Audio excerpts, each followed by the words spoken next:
Our first guest is Susanna Sweet. I know Susanna Sweet from All the Pretty Horses. Susanna is also an amazing guitar luthier. How's it going? Not too bad. Thanks for that intro. That's nice. Thanks for joining us today. Yeah. So how did you get started in music? Oh, God. I'm going to have to say, first off, early on, music has always been a huge part of my life. I mean, ever since I could remember walking, I was singing and stuff. It was a family thing. It didn't really become something I really wanted to do until later on in my teen years. And I should say that I tried. Well, I did piano lessons early as a kid, but I was little, and cartoons outside. I didn't want to do piano, so I basically just kind of left that go. And I think because I gave up on that stuff so early, my parents were like, "Yeah, we're not spending any more money on you learning instruments."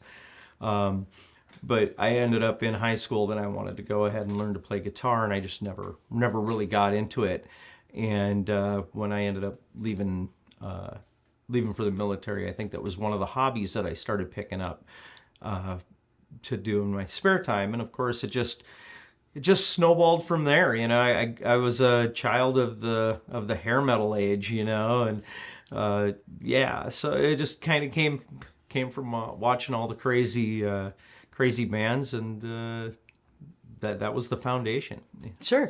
So some of your early influences were... My main influence, I had a guitar teacher ask me that once, and I told him, I said, he goes, "Who's your favorite guitar player?" And I said, okay, first off, I don't have a favorite, but I do have like a trio that I want to sound like. I said I wanted to get the energy and the connection with my guitar, like Angus Young of AC/DC. The guy's just amazing.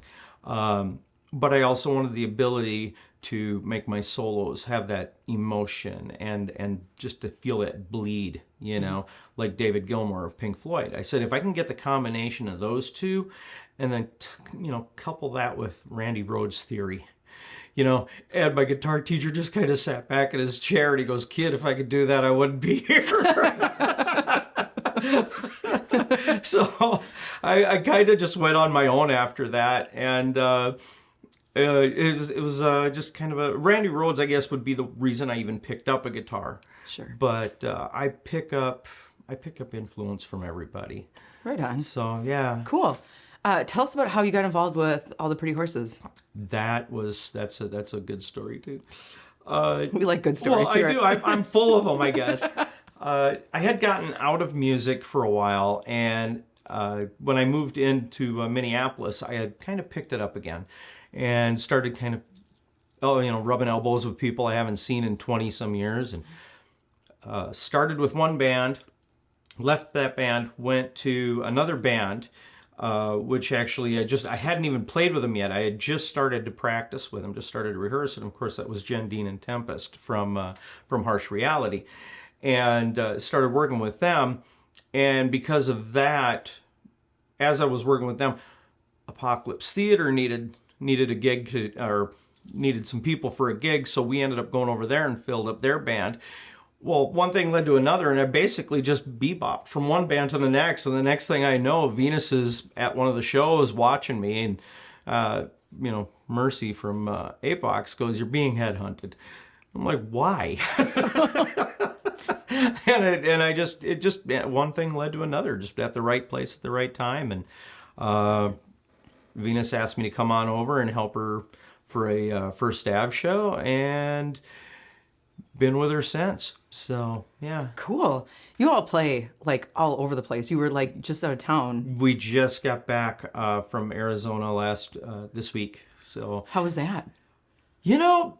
Arizona's fun, but Arizona in June? I could pick some other places to try. I mean, I love Arizona, I really do, but, I don't care. Dry heat, it's still heat. It's hot. Right. Right. I'm a northerner. I melt. Right. Yeah, that doesn't sit well with us. It's Freezing or humid. You can't have You just can't have it both. Nope. Pick one. What do you have going on next so what do you have actually, okay, so we'll go like this. What do you have going on next with All the Pretty Horses? Okay. Where are you all playing Actually, next? we have another gig coming up. We just got done playing Thursday night, Friday night, and yesterday. We just did a big triple header this week.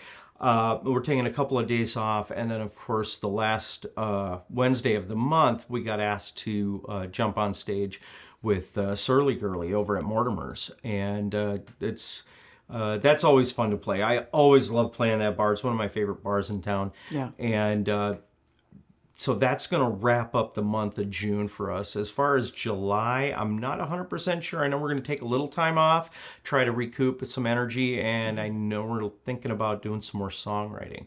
Oh, cool. So, yeah. So, the old horses aren't put in the stable yet. They're running wild. That's awesome. You do a lot of work in terms of like luthier work and things like that. Can you tell us about that? That let's see, how should I do that? Should I go ahead and just tell you where my origin story for that as well? Yeah, for sure. So I ended up, well, I grew up a carpenter's kid, so I did a lot of woodworking, all through my life I did that. And my dad was also a tinkerer, so I got to mess around with stuff. Well, let's see what works. It's kind of like a poor man's science lab, as the garage. But I ended up learning a lot of different things. And I ended up, what has that been now? That's been 3 years ago. I had a neck surgery that was supposed to fix the tingling and numbing in my hands. There's so many guitar players that get it. And it didn't go like it should have. Oh. And I ended up going into, instead of a 3-hour surgery, I was in the hospital for like 3 weeks. Everything went backwards on it, and went through like a year of physical therapy, just trying to get my arms to move again. As a guitar player, it was like seriously devastating. Yeah. I couldn't play. I couldn't do anything anymore. I couldn't even move my arm down the neck of the guitar. It was horrible.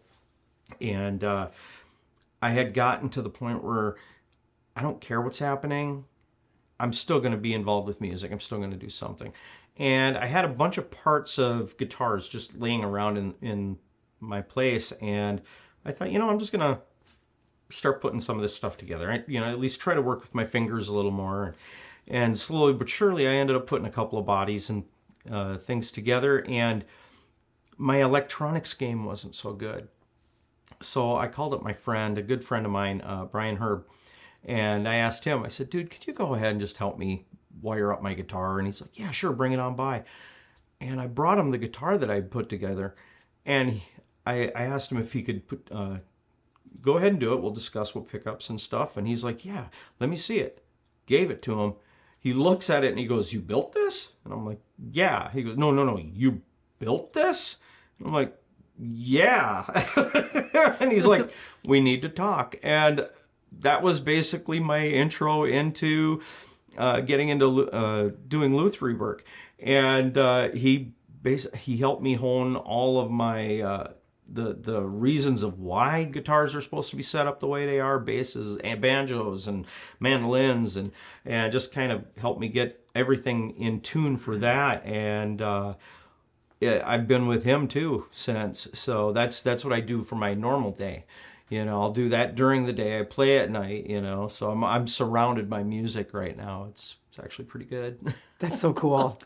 Yeah, that's and how do you do people just come to you with like kind of a vision of like this is what I want, or are you like, hang on? I have a couple of customs. I have Okay. a couple of customs that are on the dock right now. Okay. To be made. I'm doing a lot of restoration work right now at the moment. I have it's like 5 or 6 guitars that I'm in the middle of painting at the moment, and trying to get those all caught up. And of course, life happens, so I'm constantly kind of like, everything's prepped. Now I got to let it sit for a couple of weeks, get everything, let it cure, get this done, and then I can go ahead and start the next process. It's never an easy wham bam and get it done kind of a thing. So it's kind of nerve-wracking because I have like so many projects on the rack at the moment. Sure. Not that I don't appreciate more projects. Oh my It's gosh, just my brain would be like, oh no. Like, it's just...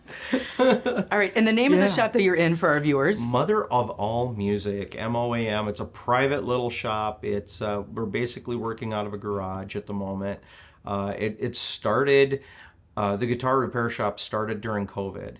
So that was kind of one of those things that just kind of popped up because Brian is a road tech and he's never home. So when COVID hit, then everything came to a halt. He started the shop, and now when he's gone all the time, I'm the one running the shop. So Nice. yeah. So I got a lot of guitars that come in and out of there. A lot of people bring basically in just for their typical setups, or they come in for trying to just figure out what, if it's savable. A lot of these, they get a lot of guitars that are handed down or heirlooms. One of my favorites, I had somebody go ahead and was told that she had to bring it to me, and I'm like, what is it? And she held up a mandolin case, and I instantly knew it was a mandolin, but she goes, I didn't know what was in it all through childhood. It just held the laundry room door open. And I'm like, really? And I grabbed it, I opened it up, and it's a 1921 Doug Gibson F2 mandolin. And it was pristine. And I'm like, this is holding a laundry room door open? What is going on here? Did you have a slight aneurysm? It was like, oh my God, you know what it costs to replace this? Wow. Do you have any projects or anything that's in the works coming up in the near future? As far as the music goes, again, like I said, All the Pretty Horses is going to be taking a little break, but nothing too crazy. We're going to be looking at doing some more songwriting. But I also have another side project that I'm working on, and we haven't really gotten too big with it yet. We're still songwriting ourselves. We got a couple of good ones coming up. It's a little band called Witch Syndicate. So at least that's the name we're going with at the moment. Okay, cool. But it's going to be it's one of those. It's nothing like the Horses. I don't, for some odd reason, I can't find myself continuing doing like one genre. If I get into other projects, it's like, you just, well, let's try doing this, because it is not what I'm doing right now. Is it hair metal? It's more, there's a lot of Norwegian metal influence in it. Okay. So I wouldn't say it's hair metal, but not saying it hasn't been influenced by that either. Okay. So in town, locally, what is your favorite venue to play? Oh, that's unfair. Okay, I'll give you two. Man. Two. There are, I've got to say this. 1, 2, 3, 4. Yeah, minimum 4 venues I could go ahead and name right off the top of my head that I just enjoy. Every bar in this town that I've ever played, I'm going to tell you this, they take care of me. They treat me well. I think I treat them well. I love patronizing their place. Let's just do this. Mortimer's, Palmer's, Hook, and what's the other place that I was thinking of? 7th Street. I do actually like 7th Street. Turf treated us real well the last time we were there. I have never been. There is no. It's easier to say the venues that don't treat us well. Yep. And I haven't run into one of those yet. Great. So, Well, good. at least not with me, anyhow. Okay. So, but yeah, I think this town has got so much amazing music, and the venues who support them, and I love it. I just really, really love it. Isn't it just such a fantastic community? I know. I know. We're so lucky. It's true. There is. You can pick something every night of the week, and you're never going to see the same thing twice. Right. You know. Yeah. So Yeah. Well, thanks for joining us today. thanks for having me. This has been super fun. Well, thanks. All right.